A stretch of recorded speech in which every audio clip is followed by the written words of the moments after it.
ॐ नमो भगवते वासुदेवाय। ॐ नमो भगवते वासुदेवाय। ॐ नमो भगवते वासुदेवाय।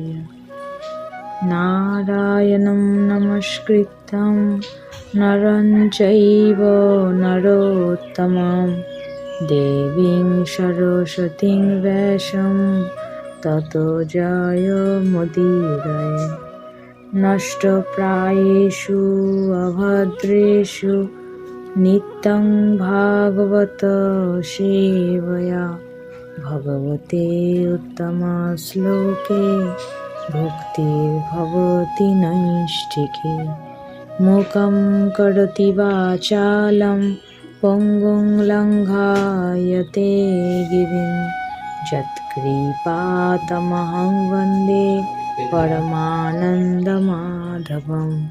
श्रीगुरुदिनतारिणं श्रीचैतन्य ईश्वरम्।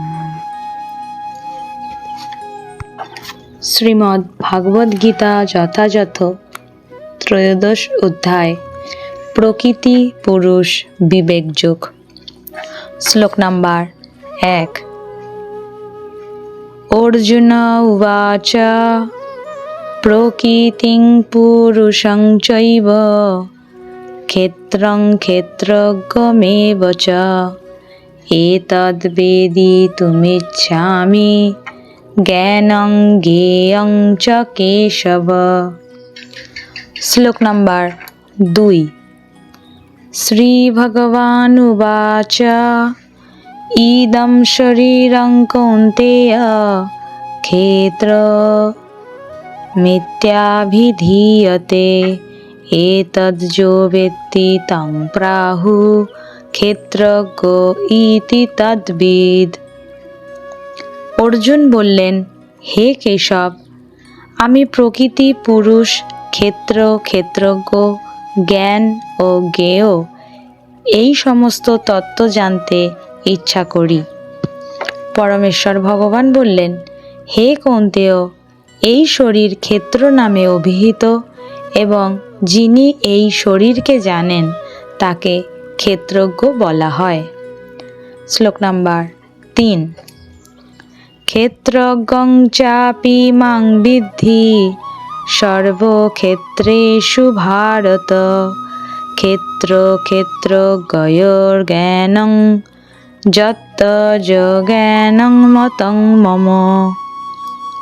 হে ভারত, আমাকেই সমস্ত ক্ষেত্রের ক্ষেত্রজ্ঞ বলে জানবে এবং ক্ষেত্র ও ক্ষেত্রজ্ঞ সম্বন্ধে যে জ্ঞান, সেই জ্ঞানই আমার অভিমত। শ্লোক নাম্বার 4। তৎক্ষেত্রং যচ্চ যাদৃক্ চ যদ্বিকারী যতশ্চ যৎ স চ যো যৎ প্রভাবশ্চ তৎসমাসেন মে শৃণু। সেই ক্ষেত্র কি, তার কি প্রকার, তার বিকার কি, তা কার থেকে উৎপন্ন হয়েছে, সেই ক্ষেত্রজ্ঞের স্বরূপ কি এবং তার প্রভাব কি, সেই সব সংক্ষেপে আমার কাছে শ্রবণ করো। শ্লোক নাম্বার 5। ঋষিভির্বহুধা গীতং ছন্দোভিবিধৈ পৃথক ব্রহ্মসূত্র পদৈশ্চৈব হেতুম অদ্ভিবিনিশ্চিতৈ।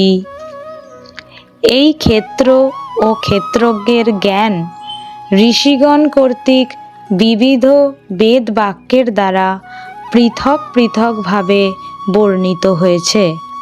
বেদান্ত সূত্রে তা বিশেষভাবে যুক্তিযুক্ত সিদ্ধান্ত সহকারে বর্ণিত হয়েছে। শ্লোক নাম্বার 6 এবং 7। মহাভূতান্ অহংকার বুদ্ধিরব্যক্তমেব চ ইন্দ্রিয়াণি দশৈকং চ পঞ্চচেন্দ্রিয়গোচরা ইচ্ছা দেশ সুখং দুঃখং সংঘাতশ্চেতনা ধৃতি এতৎ ক্ষেত্রং সমাসেন সবিকারমুদাহৃতম। পঞ্চমহাভূত অহংকার, বুদ্ধি, অব্যক্ত 10 ইন্দ্রিয় ও মন, ইন্দ্রিয়ের 5টি বিষয়, ইচ্ছা, দেশ, সুখ দুঃখ, সংঘাত অর্থাৎ পঞ্চমহাভূতের পরিণাম রূপ দেহ, চেতনা ও ধৃতি, এই সমস্ত বিকারযুক্ত ক্ষেত্র সংক্ষেপে বর্ণিত হল। শ্লোক নাম্বার 8, 9, 10, 11 এবং 12।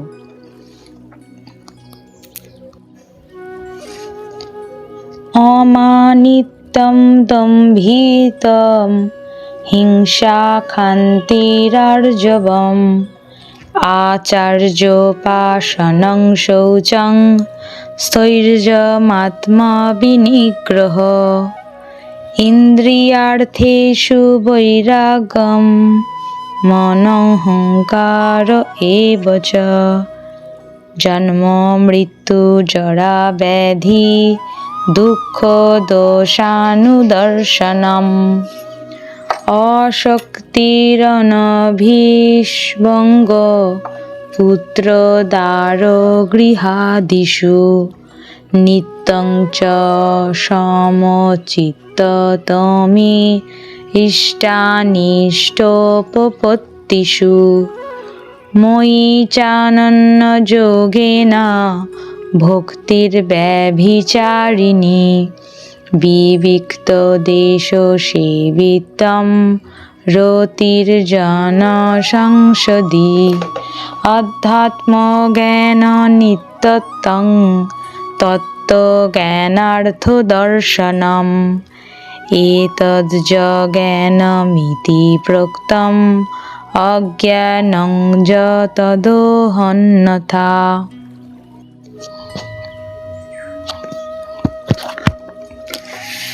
অমানিত্য, দম্ভশূন্যতা, অহিংসা, সহিষ্ণুতা, সরলতা, সদ্গুরুর সেবা, শৌচ, স্থৈর্য, আত্মসংযম, ইন্দ্রিয় বিষয়ে বৈরাগ্য, অহংকার শূন্যতা, জন্ম মৃত্যু, জরা ব্যাধি, দুঃখ আদির দোষ দর্শন, স্ত্রী পুত্রাদিতে আসক্তি শূন্যতা, স্ত্রী পুত্রাদির সুখ দুঃখে ঔদাসীন্য, সর্বদা সমচিত্তত্ব, আমার প্রতি অনন্যা ও অব্যভিচারিণী ভক্তি, নির্জন স্থান প্রিয়তা, জনাকীর্ণ স্থানে অরুচি, অধ্যাত্ম জ্ঞানে নিত্যত্ব বুদ্ধি এবং তত্ত্বজ্ঞানের প্রয়োজন অনুসন্ধান, এই সমস্ত জ্ঞান বলে কথিত হয়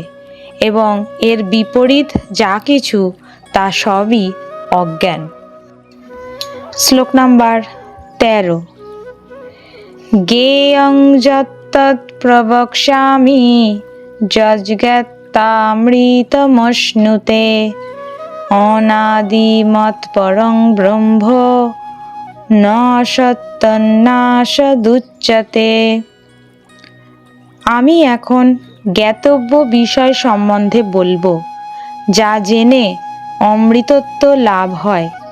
সেই জ্ঞেয় বস্তু অনাদি এবং আমার আশ্রিত, তাকে বলা হয় ব্রহ্ম এবং তা কার্য ও কারণের অতীত। শ্লোক নাম্বার 14। সর্বতঃ পাণিপাদং তৎ সর্বতঃ শিরোমুখম সর্বতঃ শ্রুতিমল্লোকে সর্বমাবৃত্য তিষ্ঠতি। তার হস্ত, পদ, চক্ষু, মস্তক ও মুখ সর্বত্রই এবং তিনি সর্বত্রই কর্ণযুক্ত। জগতে সব কিছুকেই পরিব্যাপ্ত করে তিনি বিরাজমান। শ্লোক নাম্বার 15। সর্বেন্দ্রিয় গুণাভাসং সর্বেন্দ্রিয় বিবর্জিতম অশক্তং সর্বভৃচৈব নির্গুণং গুণভোক্তৃ চ। সেই পরমাত্মা সমস্ত ইন্দ্রিয়ের প্রকাশক, তবুও তিনি সমস্ত ইন্দ্রিয় বিবর্জিত। যদিও তিনি সকলের পালক, তবুও তিনি সম্পূর্ণ অনাসক্ত। তিনি প্রকৃতির গুণের অতীত, তবুও তিনি সমস্ত গুণের ঈশ্বর। শ্লোক নাম্বার 16। বহিরন্তশ্চ ভূতানাম চরং চরমেব চ সুখতাত বিজ্ঞেয়ং দূরস্থং চান্তিকে চ তৎ। সেই পরম তত্ত্ব সমস্ত ভূতের অন্তরে ও বাইরে বর্তমান। তার থেকেই সমস্ত চরাচর অত্যন্ত সূক্ষ্মতা হেতু তিনি অবিজ্ঞেয়। যদিও তিনি বহু দূরে অবস্থিত, কিন্তু তবুও তিনি সকলের অত্যন্ত নিকটে। শ্লোক নাম্বার 17। অবিভক্তং চ ভূতেষু বিভক্তমিব চ স্থিতম ভূতভর্তি চ তজ্জ্ঞেয়ং গ্রসিষ্ণু প্রভবিষ্ণু চ। পরমাত্মাকে যদিও সমস্ত ভূতে বিভক্ত রূপে বোধ হয়, কিন্তু তিনি অবিভক্ত। যদিও তিনি সর্বভূতের পালক, তবুও তাকে সংহারকর্তা ও সৃষ্টিকর্তা বলে জানবে। শ্লোক নাম্বার 18। জ্যোতিষামপি তজ্জতি স্তমস পরমুচ্যতে জ্ঞানং জ্ঞেয়ং জ্ঞানগম্যং হৃদি সর্বস্ব বিষ্ঠিতম। তিনি সমস্ত জ্যোতিষ্কের পরম জ্যোতি। তাকে সমস্ত অন্ধকারের অতীত অব্যক্ত স্বরূপ বলা হয়। তিনি জ্ঞান, তিনি জ্ঞেয় এবং তিনি জ্ঞানগম্য। তিনি সকলের হৃদয়ে অবস্থিত। শ্লোক নাম্বার 19। ইতি ক্ষেত্রং তথা জ্ঞানং জ্ঞেয়ং চোক্তং সমাসত মদ্ভক্ত এতদ্ বিজ্ঞায় মদ্ভাবয় উপপদ্যতে। এভাবেই ক্ষেত্র, জ্ঞান ও জ্ঞেয় এই তিনটি তত্ত্ব সংক্ষেপে বলা হলো। আমার ভক্তই কেবল এই সমস্ত বিদিত হয়ে আমার ভাব লাভ করেন। শ্লোক নাম্বার 20। প্রকৃতিং পুরুষং চৈব বিদ্ধন্নাদি উভাবপি বিকারাংশ্চ গুণাংশ্চৈব বিদ্ধি প্রকৃতি সম্ভবান। প্রকৃতি ও পুরুষ উভয়ই অনাদি বলে জানবে। তাদের বিকার ও গুণসমূহ প্রকৃতি থেকেই উৎপন্ন বলে জানবে। শ্লোক নাম্বার 21। কার্য কারণ কর্তৃত্বে হেতু প্রকৃতিরুচ্যতে পুরুষ সুখ দুঃখানাং ভক্তিতে হেতুরুচ্যতে। সমস্ত জড়ীয় কার্য ও কারণের কর্তৃত্ব বিষয়ে প্রকৃতিকে হেতু বলা হয়, তেমনি জড়ীয় সুখ ও দুঃখের ভোগ বিষয়ে জীবকে হেতু বলা হয়। শ্লোক নাম্বার 22। পুরুষ প্রকৃতিস্থ হি ভুঙ্ক্তে প্রকৃতিজান গুণান কারণং গুণ সংঘর্ষ সৎযোনি জন্মসু। জড়া প্রকৃতিতে অবস্থিত হয়ে জীব প্রকৃতিজাত গুণসমূহ ভোগ করে। প্রকৃতির গুণের সঙ্গবশতই তার সৎ ও অসৎ যোনিসমূহে জন্ম হয়। শ্লোক নাম্বার 23। উপদ্রষ্টানুমন্তা চ ভর্তা ভোক্তা মহেশ্বর পরমাত্মেতি চাপুক্ত দেহে অস্মিন পুরুষ পর। এই শরীরে আর একজন পরম পুরুষ রয়েছেন, যিনি হচ্ছেন উপদ্রষ্টা, অনুমন্তা, ভর্তা, ভোক্তা, মহেশ্বর এবং তাকে পরমাত্মাও বলা হয়। শ্লোক নাম্বার 24। য এবং বেত্তি পুরুষং প্রকৃতিং চ গুণৈঃসহ সর্বথা বর্তমানয়োপি ন স ভূয় অভিজায়তে। যিনি এভাবেই পুরুষকে এবং গুণাদি সহ জড়া প্রকৃতিকে অবগত হন, তিনি জড়জগতে বর্তমান হয়েও পুনঃ পুনঃ জন্মগ্রহণ করেন না। শ্লোক নাম্বার 25। ধ্যানেনাত্মনি পশ্যন্তি কেচিদাত্মনমাত্মনা অন্যে সাংখ্যেন যোগেন কর্মযোগেন চাপরে। কেউ কেউ পরমাত্মাকে অন্তরে ধ্যানের দ্বারা দর্শন করেন, কেউ সাংখ্য যোগের দ্বারা দর্শন করেন এবং অন্যেরা কর্মযোগের দ্বারা দর্শন করেন। শ্লোক নাম্বার 26। অন্যেতেবং জানন্ত শ্রুতানেভ্য উপাসতে তেয়োপি চাতি তরন্তেব মৃত্যুং শ্রুতি পরায়ণা। অন্য কেউ কেউ এভাবেই না জেনে অন্যদের কাছ থেকে শ্রবণ করে উপাসনা করেন। তাঁরাও শ্রবণ পরায়ণ হয়ে মৃত্যুময় সংসার অতিক্রম করেন। শ্লোক নাম্বার 27।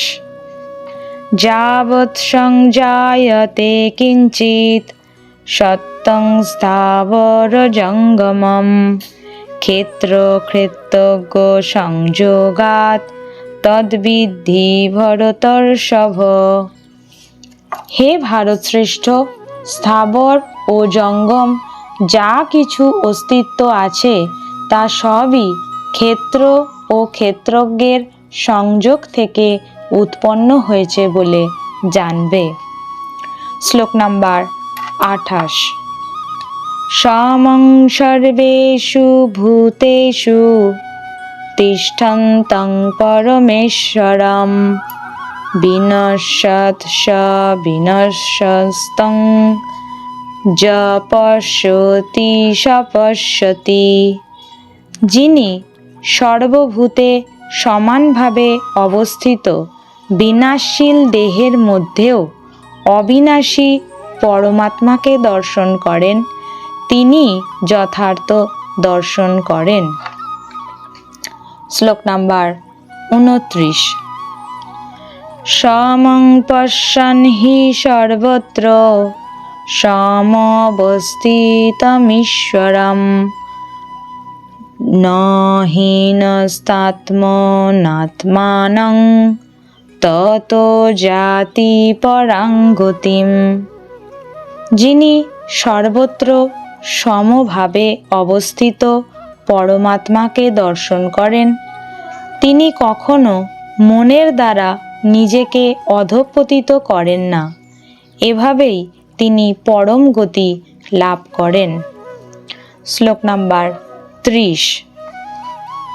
প্রকৃতৈব চ কর্মাণি ক্রিয়মাণানি সর্বশ যঃ পশ্যতি তথাত্মানং কর্তারং স পশ্যতি। যিনি দর্শন করেন যে দেহের দ্বারা কৃত সমস্ত কর্মই প্রকৃতির দ্বারা সম্পাদিত হয় এবং আত্মা হচ্ছে অকর্তা, তিনি যথাযথভাবে দর্শন করেন। শ্লোক নাম্বার 31। যদা ভূত পৃথক ভাবম একস্তমনুপশ্যতি তত এব চ বিস্তারং ব্রহ্ম সম্পদ্যতে তদা। যখন বিবেকী পুরুষ জীবগণের পৃথক পৃথক অস্তিত্বকে একই প্রকৃতিতে অবস্থিত এবং একই প্রকৃতি থেকেই তাদের বিস্তার দর্শন করেন, তখন তিনি ব্রহ্মভাব প্রাপ্ত হন। শ্লোক নাম্বার 32। অনাদিতান্নি গুণতাৎ পরমাত্মায়ম অব্যয় শরীরস্থয়োপি কৌন্তেয় ন করোতি ন লিপ্যতে। ব্রহ্মভাব অবস্থায় জীব তখন দর্শন করেন যে অব্যয় এই আত্মা অনাদি, নির্গুণ ও জড় প্রকৃতির অতীত। হে কৌন্তেয়, জড় দেহে অবস্থান করলেও আত্মা কোনো কিছু করে না এবং কোনো কিছুতেই লিপ্ত হয় না। শ্লোক নাম্বার 33। যথা সর্বগতং সূক্ষ্মং আদাকাশং নোপলিপ্যতে সর্বত্রাবস্থিতো দেহে তথাত্মানোপলিপ্যতে। আকাশ যেমন সর্বগত হয়েও সূক্ষ্মতা হেতু অন্য বস্তুতে লিপ্ত হয় না, তেমনি ব্রহ্ম দর্শন সম্পন্ন জীবাত্মা দেহে অবস্থিত হয়েও দেহ ধর্মে লিপ্ত হন না। শ্লোক নাম্বার 34। যথা প্রকাশয়ত্যেক কৃৎস্নং লোকমিমং রবি ক্ষেত্রং ক্ষেত্রী তথা কৃৎস্নং প্রকাশয়তি ভারত। হে ভারত, এক সূর্য যেমন সমগ্র জগৎকে প্রকাশ করে, সেই রকম ক্ষেত্রী আত্মাও সমগ্র ক্ষেত্রকে প্রকাশ করে। শ্লোক নাম্বার 35। ক্ষেত্র ক্ষেত্রজ্ঞয়োরেবম অন্তরজ্ঞান চক্ষুষা ভূত প্রকৃতি মোক্ষং চ যে বিদুর্যান্তি তে পরম। যারা এভাবেই জ্ঞান চক্ষুর দ্বারা ক্ষেত্র ও ক্ষেত্রজ্ঞের পার্থক্য জানেন এবং জড়া প্রকৃতির বন্ধন থেকে জীবগণের মুক্ত হওয়ার পন্থা জানেন, তারা পরম গতি লাভ করেন। ইতি শ্রীমদ্ ভাগবত গীতা ত্রয়োদশ অধ্যায় প্রকৃতি পুরুষ বিবেক যোগ সমাপ্ত। হরি ওম তৎসৎ। হরে কৃষ্ণ। গীতা অধ্যয়নের মধ্যে অজ্ঞানতাবশত যদি কোনো ভুল ত্রুটি পরিলক্ষিত হয়, আপনারা নিজ গুণে মার্জনা করবেন। পরবর্তী অধ্যায়গুলি শীঘ্রই পাওয়ার জন্য চ্যানেলটি সাবস্ক্রাইব করে বেল আইকনটি ক্লিক করুন।